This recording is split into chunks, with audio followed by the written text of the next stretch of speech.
성도 여러분 안녕하십니까? 오늘의 말씀은 마태복음 25장 1절에서 13절 말씀입니다. 오늘 말씀에서는 예수님께서 10명의 처녀들이 신랑을 맞이하려고 기다리고 있는 모습으로 비유를 말씀하고 계십니다. 5명의 처녀들은 등과 기름을 충분히 준비해 왔고 나머지 5명의 처녀들은 등을 들고 왔으나 여분의 기름은 없었습니다. 3절 말씀을 보시면 미련한 자들은 등을 가지되 기름을 가지지 아니하고 라고 되어 있습니다. 이 부분만 보면 미련한 5명의 처녀들이 등을 들고 오고 기름이 하나도 없는 것처럼 해석이 될 수 있습니다. 하지만 8절 말씀을 보시면 자신들의 등불이 꺼져가므로 기름을 나누어 달라라고 합니다. 그 당시 문화까지 반영을 해보면 아마 5명의 미련한 처녀들은 등 안에 기름은 넣어 왔지만 여분의 기름을 들고 오지 않았다는 해석이 가장 정확한 해석이라고 볼 수 있습니다. 결론적으로 5명의 처녀들은 등을 들고 오고 별도의 통에 기름을 추가로 들고 왔지만 나머지 5명의 처녀들은 등 안에 들고 있던 기름이 전부였던 것입니다. 5절 말씀에서는 신랑이 지연되었다라고 말씀하고 있습니다. 여기서 중요한 점은 신랑이 제 시간에 오지 못한 것에 특별한 의미를 부여할 필요는 없습니다. 우리가 비유를 해석할 때에는 이런저런 세밀한 디테일에 의미를 부여하면 잘못된 해석이 나올 수 있습니다. 오늘 말씀의 핵심은 10명의 처녀들에게 있으므로 10명의 처녀들에게 집중하는 것이 좋습니다. 시간이 지연이 되자 그 처녀들은 다 같이 잠에 빠지게 됩니다. 시간이 지나 드디어 신랑이 오고 있다는 소식이 전해집니다. 그러자 10명의 처녀들이 다 일어나서 등을 준비하기 시작합니다. 그 과정에서 5명의 어리석은 처녀들은 기름이 부족하다는 사실을 알게 됩니다. 등이 꺼져가고 있었습니다. 그러면서 나머지 5명의 처녀들에게 기름을 좀 양보해 달라고 부탁하지만 같이 나누어서 사용하기에는 기름이 부족하다며 거절을 당합니다. 그리고 빨리 가서 기름을 사가지고 오라고 제안을 합니다. 그러자 5명의 어리석은 처녀들은 급히 기름을 사가지고 오지만 돌아와 보니 신랑은 벌써 도착해서 지혜로운 5명의 처녀들과 잔치에 참여하게 됩니다. 어리석은 처녀들은 돌아와서 신랑에게 문을 열어달라고 하지만 신랑은 그들을 모른다고 단호하게 말합니다. 마지막 13절에는 그 날이 언제일지 모르니 깨어 있어야 한다 라고 말씀하고 있습니다. 오늘 말씀의 내용은 일반적으로 구원과 연관이 있다고 해석이 됩니다. 슬기로운 5명의 처녀는 신랑과 잔치에 참여하게 됩니다. 신랑은 주로 예수님을 의미를 하고 잔치는 천국을 의미하고 있습니다. 어리석은 5명의 처녀는 마지막에 주님을 부르며 문을 열어달라고 합니다. 하지만 주님께서는 그들을 모른다고 말씀하십니다. 천국에 들어가지 못했다는 말씀이죠. 13절 말씀처럼 오늘 말씀의 결론은 우리는 항상 주님을 맞을 준비를 해야 한다인 것입니다. 그것이 개인적인 종말, 즉 나 자신이 사망하는 날일 수도 있고 혹은 예수님께서 다시 오시는 사건일 수도 있습니다. 둘 중 어떤 일이 일어나던 천국 갈 준비는 항상 되어 있어야 합니다. 오늘 말씀은 특별히 5명의 슬기로운 처녀와 5명의 어리석은 처녀들을 비교해서 볼 수 있습니다. 5명의 슬기로운 처녀들은 충분한 양의 기름을 준비해 두었습니다. 반면 3절 말씀에 5명의 어리석은 처녀들은 충분한 양의 기름을 준비하지 못했습니다. 여기서 중요한 것은 이들이 등을 준비했을 때 그 정도면 충분하다라고 생각했을 겁니다. 신랑이 늦게 오게 되고 시간이 지연되자 8절 말씀에서 5명의 어리석은 처녀들은 그제서야 자신들의 등에 기름이 모자랄 수도 있겠다는 것을 알게 됩니다.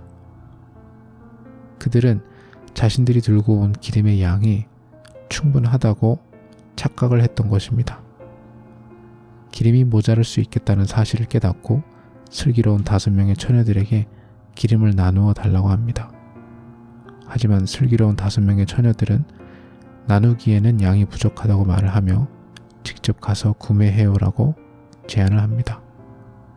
이처럼 구원은 다른 사람에게 의존할 수 없다는 사실은 우리가 잘 알고 있습니다. 문제는 많은 경우에 나 자신의 신앙의 부족함과 문제점들을 모르고 생활한다는 것입니다. 5명의 어리석은 처녀들처럼 급하거나 심각한 상황이 닥칠 때가 되어서야 자신의 미흡함을 깨닫게 되는 경우가 많습니다. 어느 순간 습관적으로 교회를 다니게 되거나 주변에 교회를 다니는 다른 많은 사람들과 교제를 하다 보니 나도 모르게 근거 없는 영적인 안전함을 느낄 수도 있습니다.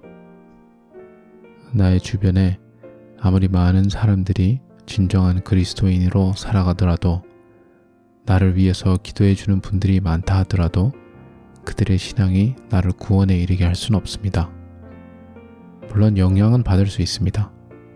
5명의 슬기로운 처녀가 빨리 가서 기름을 직접 사오라고 조언한 것처럼 나를 신앙 가운데 지도해주고 가르쳐주고 인도해줄 사람들이 있다면 엄청난 축복을 누리고 살아가는 것입니다. 하지만 오늘 말씀처럼 그러한 특권도 한계가 있습니다. 결국에는 모두가 각자의 믿음에 책임을 지게 되어 있습니다. 그럼 어리석은 5명의 처녀들은 어떻게 하다가 이러한 상황이 닥치게 되었는지 살펴보도록 합시다. 첫째는 말씀드렸던 것처럼 다른 사람의 기름을 빌리려 했을 수도 있습니다. 부모님이나 같이 지내는 사람들의 신앙에 의존하는 상황과 마찬가지입니다. 혹은 교회에 열심히 출석하고 열심히 모임에 참석함으로써 구원받은 사람들 가운데 있으면 나 또한 구원받았겠지라고 생각할 수도 있습니다. 두 번째는 5명의 어리석은 처녀들은 자신들이 생각하기에 필요한 최소한의 기름만 준비를 했습니다. 문제는 진짜로 필요한 양의 기름이 아니라 자기가 필요하다고 생각한 양의 기름을 준비했다는 것입니다. 물론 신앙은 기름처럼 양으로 측정해서 어느 정도 이상의 믿음이 있어야 구원받을 수 있는 것은 아닙니다. 예수님을 믿던지 믿지 않던지 둘 중에 하나입니다. 하지만 어리석은 여인들처럼 믿음을 착각할 수는 있습니다. 나는 이것을 믿음이라고 생각했는데 알고 보니 진짜 믿음이 아니었을 수도 있습니다. 오늘날에도 일어나고 있는 비참하지만 현실적인 예를 들어보겠습니다. 안타깝게도 교회만 꾸준히 다니면 구원을 받을 수 있다라고 생각하는 사람들이 생각보다 많습니다. 모태신앙으로 살아가다가 청소년 때 참석한 부흥회 중에 가슴이 잠시 뜨거워지는 것을 경험한 사람들이 많을 것입니다. 그 가슴의 뜨거워짐이 구원의 상징인지 아닌지는 그 이후 그 사람의 삶을 보면 알 수 있습니다. 진심으로 구원받은 사람은 삶의 변화가 찾아오며 예수님께서 자신의 삶의 중심이 되어가기 시작합니다. 문제는 생각보다 많은 경우에 음악과 분위기로 인해 생기는 감정을 성령님의 역사하심으로 오해하는 경우가 있습니다. 따라하라고 하는 기도를 따라하고 나면 그 사람은 자신이 구원받지 않았는데 구원받은 걸로 착각하고 살아가는 것이 가능합니다. 예수님과 인격적인 관계가 없다 보니 삶의 변화는 없습니다. 단 스스로 구원받았다고 생각하는 입장에서 그리스도인으로서 최소한의 도리를 지켜야겠다는 마음에 교회 출석과 가끔 헌금은 내면서 생활합니다. 오늘 말씀의 어리석은 5명의 처녀들처럼 마지막까지 스스로는 괜찮다고 착각하고 있다가 마지막 날이 되어서야 잘못된 판단을 했다는 사실이 드러나게 되는 것입니다. 다른 건 몰라도 이 비극은 피해야 합니다. 나는 확실히 구원받았다면 나의 주변에 있는 가족들이나 친구들에게는 절대로 이 비극이 일어나서는 안 됩니다. 오늘 말씀의 내용이 많이 무거운 만큼 중요한 내용입니다. 나 자신은 주님을 만날 준비가 되었는지, 나의 주변에 이러한 문제를 위해 기도가 필요한 사람이 없는지 심각하게 점검해 볼 필요가 있습니다. 우리의 인생에서 가장 중요한 구원의 문제, 확실하게 다루어 주님 앞에 심판받게 되는 그날에 주님께서 나를 알아보시고 착하고 충성된 종이라고 불러주시는 축복이 있으시기를 간절히 소망합니다. 기도하겠습니다. 하나님 아버지, 우리는 언제 어떻게 주님 앞으로 불려갈지 모르는 연약한 인간입니다. 주님 앞에서 항상 준비된 사람이 되게 하여 주시옵소서. 우리의 인생 가운데 죽고 나서 주님께서 우리를 알아주시느냐 마느냐보다 더 중요한 문제가 없습니다.